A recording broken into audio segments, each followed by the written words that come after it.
बिस्मिल्लाहिर्रहमानिर्रहीम, अस्सलाम वालेकुम। इमरान खान साहब जहाद करने निकले थे और अब मजलूमियत कार्ड उठा के फिरेंगे कि मैं बड़ा मजलूम हूँ और मेरे तो मारा गया, लुटा गया, सब कुछ मेरा बर्बाद हो गया। अब वो उनकी ये कंडीशन आ गई है। परवेज़ इलाही उन्हें ऐसे पॉइंट पर लाकर खड़ा कर दिया है कि वो अब बेबसी की तस्वीर बन गए हैं। हुकूमत उनकी बात सुनने को तैयार नहीं है और लॉन्ग मार्च इमरान खान के बगैर जो होना है वो असल में रिहर्सल है पीटीआई की कि इमरान खान के बगैर पार्टी कैसे चलानी है। और शेख रशीद और सदर अलवी क्या रोल प्ले कर रहे हैं उनको दोबारा लाइमलाइट में या मेन स्ट्रीम में लाने के लिए। तो इमरान खान साहब का लॉन्ग मार्च जो है वो दोबारा शुरू होगा। आज उन्होंने प्रेस कॉन्फ्रेंस कर दी दोबारा एक मरतबा फिर, और उसमें बताया है कि वो लॉन्ग मार्च शुरू करने जा रहे हैं, लेकिन इमरान खान साहब खुद उसमें शामिल नहीं होंगे। वो घर से बैठकर खिताब फरमाया करेंगे, ऑनलाइन जो है ना उनका वीडियो लिंक के ज़रिए उनका खिताब आया करेगा। तो फिर किस बात का लॉन्ग मार्च? वो जो निकले थे जहाद करने के लिए, जो हमें अहादीस और कुरानी आयात सुना रहे थे और दुनिया के इनकलाबात जो दुनिया में बर्पा हुए हैं उनकी मिसालें सुनाते थे और जान की परवाह नहीं करनी थी, वो पाँव में चोट लगना, गोली के ज़र्रे लगना और पट्टियाँ हो जाना, उससे भाग गए हैं। वो आकर अपने घर में अपने शौकत खानम में इलाज करा लिया, लेकिन लॉन्ग मार्च के लिए नहीं आ रहे। लोगों को कह रहे हैं कि निकलें, फिर इतने कंफ्यूज हैं, उनके पास कोई एजेंडा और कोई प्लान ही नहीं है। वो कह रहे हैं कि 10 से 15 दिन में ये लॉन्ग मार्च जो है इस्लामाबाद पहुंचेगा। अच्छा जी, वज़ीराबाद से 150 या 200 किलोमीटर का जो डिस्टेंस है, बल्कि उधर तो 150 किलोमीटर का तकरीबन डिस्टेंस रह जाता है जीटी रोड पे, उसके लिए 15 दिन, 10 से 15 दिन, यानी अभी उनका कोई डिसीजन नहीं हुआ है कि उन्होंने कब पिंडी पहुंचना है और कब इमरान खान साहब ने ज्वाइन करना है उन्हें इस्लामाबाद जाने के लिए। असल में वो जो बैकडोर डिप्लोमेसी है ना, वो खेल रहे हैं। वो तरले मिनतों पे उतरे हुए हैं, पाँव पकड़े हुए हैं। और उसके लिए आज आपने देखा है कि शेख रशीद साहब का जो बयान आया है, उन्होंने कहा कि सियासत में मुज़ाकरात के दरवाजे कभी बंद नहीं होते। ये वही शेख रशीद है जो जलाओ घिराव वाले थे कि आग लगा दे, और मैंने इमरान खान को कहा है, ये पिछले माह की बात है ना कि जब इलेक्शन हुआ था, इलेक्शन से अगले दिन के बस नाउ और नेवर, अभी नहीं तो कभी नहीं, इलेक्शन के बाद फ़ौरन निकले आप वरना ये लेट हो जाएगा, लॉन्ग मार्च करें। तो भाईजान अब महीना होने को आ गया है और लॉन्ग मार्च नज़र ही नहीं आ रहा है। इमरान खान साहब घर बैठ गए हैं जाके सुकून से, और मुतालबात क्या होम्योपैथिक से मुतालबात हैं। मतलब इमरान खान साहब और वज़ीर आज़म शहबाज शरीफ अब सेम पेज पर आ गए हैं। वही ऑफर्स जो शहबाज शरीफ ने दिए हैं वो अब इमरान खान साहब के मुतालबे बन गए हैं। मतलब उन्होंने कहा कोई तो बात पूरी हो जाए। तो वो बात पूरी होने की क्या है? अदालती कमीशन बन जाए। वज़ीर आज़म ने ऑफ़र दिया, बन जाएगा। और अच्छा, वही अदालती कमीशन जो है तहकीकात करे अरशद शरीफ के कत्ल की भी, बिल्कुल ठीक है, प्राइम मिनिस्टर ने भी यही मुतालबा किया। तो अब वो आकर उसी पिच पर खेल रहे हैं कि कोई ऐसी बात हो जाए जिसमें वो ये कहने के काबिल हों कि मेरी भी कोई बात मानी गई है, क्योंकि अब तक के उनके तमाम मुतालबात स्ट्रेट फॉरवर्ड रद्द हो गए हैं।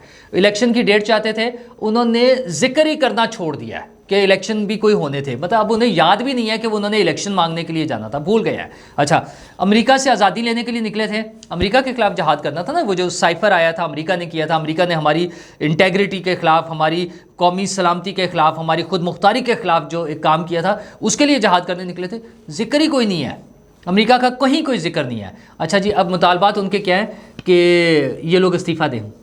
कौन? ये तीनों, वज़ीर आज़म शहबाज शरीफ, राना सनाउल्लाह साहब और एक वो जो डीजीसी हैं फ़ौजी अफसर। मतलब अब उनका लेवल कहाँ आ गया? वो बाजवा साहब से शुरू हुए थे, चीफ़ ऑफ आर्मी स्टाफ से, मीर जाफ़र, मीर सादिक, सारा कुछ याद है ना, हम सबको याद है क्या क्या कुछ हुआ। वहाँ से शुरू हुए थे और अब एक मेजर जनरल के इस्तीफ़े पर आकर रुके हैं कि उनसे इस्तीफ़ा दिलवा दें। उसके लिए बड़ा, जिसको कहते हैं ना, चिट्टा जवाब आया उधर से, साफ जवाब। अगले दिन ISPR ने कह दिया कि साफ जवाब ये था कि हम मेजर जनरल फैसल नसीर के साथ खड़े हुए हैं, कुछ नहीं होना, आप अपने, मतलब क्या उसको क्या कहते हैं, उसको शटअप कॉल कह सकते हैं कि चुप कर जाए, इस पे कोई बात नहीं हो सकती। तो इमरान खान साहब उधर से हो गए फारिग। अब उनके पास कोई उन्हें रास्ता नहीं सुझाई दे रहा है कि वो अगर आएंगे लॉन्ग मार्च में तो क्या करेंगे। अच्छा, लॉन्ग मार्च में बंदे नहीं आ रहे थे, तो अगर इमरान खान साहब के साथ नहीं आ रहे थे तो अब बाकी क़यादत कौन सी है जो बंदों को लेकर आएगी, बाहर निकाल लेगी? ये तो सिर्फ एक उनका ड्रामा है या एक उनका टेस्ट केस है कि इमरान खान के बगैर पार्टी कैसे चल सकती है। इमरान खान ने तो नाहल होना है ना, पहले भी एक मरतबा नाहल वो डिक्लेयर हो गए हुए हैं उनसे इलेक्शन कमीशन से। अदालतों के ज़रिए थोड़ा सा टाइम लगेगा, वो टाइम गुजर जाएगा, केसेस आ जाने, इन द मीन वाइल वो भी आ जाएगा। ममनुआ फंडिंग केस जो है बड़ा ह्यूज केस है। फिर जो मलिक रियाज साहब वाला है 190 मिलियन पाउंड 50 अरब रुपए का, वज़ीर आज़म भी बार बार कह चुके हैं और उनकी बाकी टीम भी बड़ा वो शदोमत से उस पर लगे हुए कि हमने इस केस में इनको लेकर आना है। तो वो दोनों ऐसे क्लियर कट से केसेस हैं जिसमें उन्हें सजाएं होनी है, तो उनके बगैर वो एक ट्रेनिंग है पार्टी की या रिहर्सल है कि वो देखेंगे कि इमरान खान के बगैर भी कोई 4 लोग आते हैं या नहीं आते, क्योंकि उन्होंने तो अल्टीमेटली होना है ना। और उसके बाद उनका आप यकीन माने, आप याद रखिएगा कि इमरान खान का हशर जो है ना वो होना है अल्ताफ़ हुसैन प्लस। जैसे ये बुज़दार को कहते थे ना वसीम अकरम प्लस, तो इमरान खान साहब का वही हाल होना है। जैसे अल्ताफ़ हुसैन साहब पर पाबंदी लगी, मतलब मैं इस बात में नहीं पढ़ रहा कि वो सही है या गलत, मैं अभी फ़िलहाल उस मेरिट पे नहीं जा रहा, ठीक है। उनके भी बड़े फॉलोअर्स थे, उनकी बड़ी अच्छी ज़बरदस्त फॉलोइंग थी, उनके एक इशारे पर, उनकी एक आवाज़ पे पूरा कराची बंद हो जाता था, दुकानें जला देते थे, लोगों को, पुलिस वालों को पकड़ के उन्होंने गाड़ियों में बंद करके जला दिया, मार दिया, ये सब कुछ हुआ है वहाँ पे लोगों ने। वो इतने ताकतवर थे अल्ताफ़ हुसैन साहब, लेकिन फिर जब उन पर पाबंदी लगी तो आज तक उनकी तकरीर नहीं आ सकती टेलीविज़न पे, ना वो खुद पाकिस्तान आ सकते।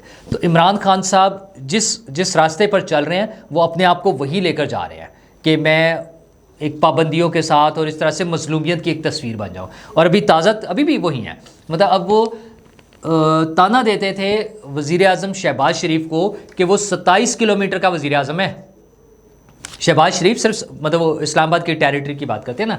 अच्छा, और हमारे पास हुकूमत है पंजाब की और केपी की और जीबी की और कश्मीर की, 4 यूनिट्स हैं, 2 सूबे और बाकी 2 यूनिट्स जो हैं जिनकी हमारे पास हुकूमत है। और हम पता नहीं क्या कर देंगे, सब चीज़ों को मफलूज कर देंगे, बंद कर देंगे, रोक देंगे, उल्टा के रख देंगे सब कुछ। और हो क्या रहा है कि अपने ही सूबे में जहाँ उनकी अपनी हुकूमत है वो एक FIR नहीं कटवा सकते। आज वो रोना रो रहे थे ना अपनी मजलूमियत का कि 3 दिन हो गए हैं मैं अपने सूबे में अपनी FIR नहीं कटवा सकता हूँ। खान साहब सोचें, ये आप रोना धोना लोगों के सामने सुनाने की बजाय आपको खुद सोचना चाहिए कि आपकी क्या पोजीशन है। आपका वज़ीर आला इस पर बात ही नहीं करता है, परवेज़ इलाही साहब तो इस पर बात ही नहीं कर रहे हैं। जो IG पंजाब हैं उन्होंने बहुत ज़्यादा प्रेशराइज हुए तो उन्होंने आज चिट्ठी लिख के दे दी है इस्टेब्लिशमेंट डिवीज़न को, उन्होंने ख़त लिख दिया है कि जनाब मैं कंटिन्यू नहीं कर सकता एज IG पंजाब, मुझे इस्लामाबाद शिफ्ट कर दें। बात ख़त्म। अब वो जितने दिन लगेंगे, नया IG आएगा, क्या प्रोसेस होता है, क्या होता है, इमरान खान साहब की FIR ही नहीं कटनी। अच्छा, और इमरान खान साहब खुद भी इंटरेस्टेड नहीं है FIR कटवाने में। जो लीगल प्रोसीजर होना था, मेडिको लीगल जो पहला स्टेप था, अच्छा उनके साथ जितने लोग हैं सबको पता था। हुकूमत साथ होती है ना, वो सिक्योरिटी के लोग, पुलिस वाले, सीनियर तरीन लोग सब राब्ते में हैं। वो मेडिको लीगल करवाने की बजाय इमरान खान साहब शौकत खानम हॉस्पिटल पहुँच गए, मतलब 2.5 घंटे का सफ़र करके, बजाय इसके कि वज़ीराबाद में वो करवाते या यहाँ के सरकारी किसी भी हॉस्पिटल में जाते। यार पंजाब हुकूमत अपनी है, किसी भी अच्छे बड़े सरकारी हॉस्पिटल में VIP उनको ट्रीटमेंट मिलनी थी वो कर लेते, लेकिन असल में तो फिर वो हकीकत सामने आ जानी थी कि जनाब वो मामूली सी चोट लगी है और जो बंदे पकड़े गए उनका, उसके बारे में भी उनका ख्याल ये था कि हम इसको कोई नया ड्रामा दे देंगे।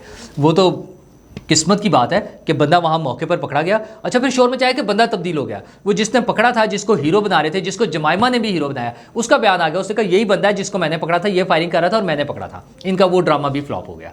अच्छा, उसने बता दिया किस तरह से फायरिंग हो रही थी। जिसने फायरिंग किया उसका कोई सर पैर कहीं और किसी चीज़ से नहीं निकल रहा।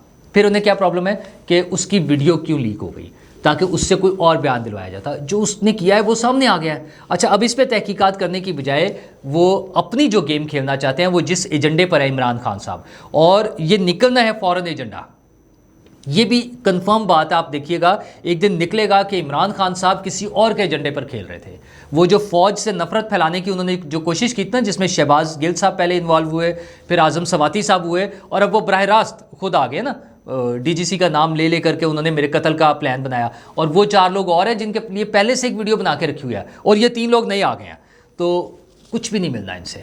परवेज़ इलाही ने उन्हें बिल्कुल साफ जवाब दिया हुआ है। उनके जो गैर कानूनी और गैर आइनी जो उनके मुतालबे हैं, जो उनकी ख्वाहिशात है ना, वो MBS वाली कि मैं शहज़ादा या उसके एक तरह बादशाह की तरह ट्रीट करो, वो नहीं पूरी हो रही है।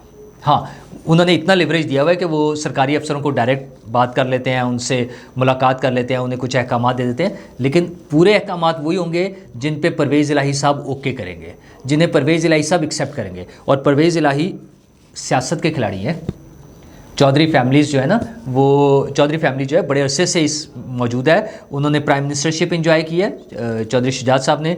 परवेज़ इलाही ने चीफ़ मिनिस्टरशिप, फिर डेप्टी प्राइम मिनिस्टरशिप और अब फिर चीफ़ मिनिस्टर। वो इमरान खान के ये जो बयानिया है ना, लड़ाई झगड़े वाला, फ़ौज के ख़िलाफ़ नारे लगवाने वाला, गालियाँ निकालने वाला, नफ़रत पैदा करने वाला, उसके साथ नहीं खड़ा होंगे। इमरान खान साहब सोच लें, अगर आपने ये कंटिन्यू किया तो परवेज़ इलाही साहब आपकी पार्टी से टूट के दोबारा भी वज़ीर आला बन सकते हैं। और आपके हाथ में ये जो है ना, ये जो याशी करना, यहाँ के सारे आप मौज मार रहे हैं ना पंजाब में, ये भी ख़त्म हो जाएगा। तो उसी के लिए आज उन्होंने शुरू तो कर दिया ना, वो शेख रशीद साहब ने भी बयान दे दिया मुज़ाकरात के हवाले से, और सदर साहब का भी हमें नहीं भूलना चाहिए। कल का जो उनका बयान था कि मैं सियासी जमातों में मसालहत कराना चाहता हूँ, तो सदर साहब मसालहत किसकी?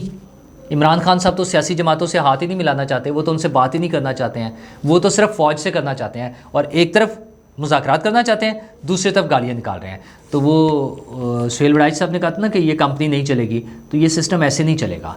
आपको सियासी मैदान में आना होगा, वापस आएँ, ताकि एक तो आपको वो जो है ना रियलाइज़ कराया गया है कि वो 27 किलोमीटर वाला मसला नहीं है कि आपके पास सारा कुछ है, आपके पास इतना सा है कि आप एक FIR नहीं कटवा सक रहे हैं, आज उसका रोना रो रहे हैं। तो सियासत में आ जाएं, सियासत करें, लड़ाई झगड़ा सारा कुछ होगा, लेकिन ये जो नफ़रत की सियासत है, फ़ौज के ख़िलाफ़ नफ़रत फैलाना, लोगों को तशद्दुद पे उभारना, ये बंद कर दें। सियासत का मैदान पड़ा है, बड़े इलेक्शन होने हैं, बहुत से मौके मिलने हैं, आपको भी मौका मिलेगा। इस कौम का मुस्तकबिल ज़ाया या ख़राब ना करें। लोगों की तरक्की के लिए, लोगों की बहबूद के लिए, लोगों की खुशहाली के लिए कोई प्लान दें और उसके मुताबिक चलें, तो देखें कि फिर सियासत क्या रुख इख्तियार करती है। शुक्रिया।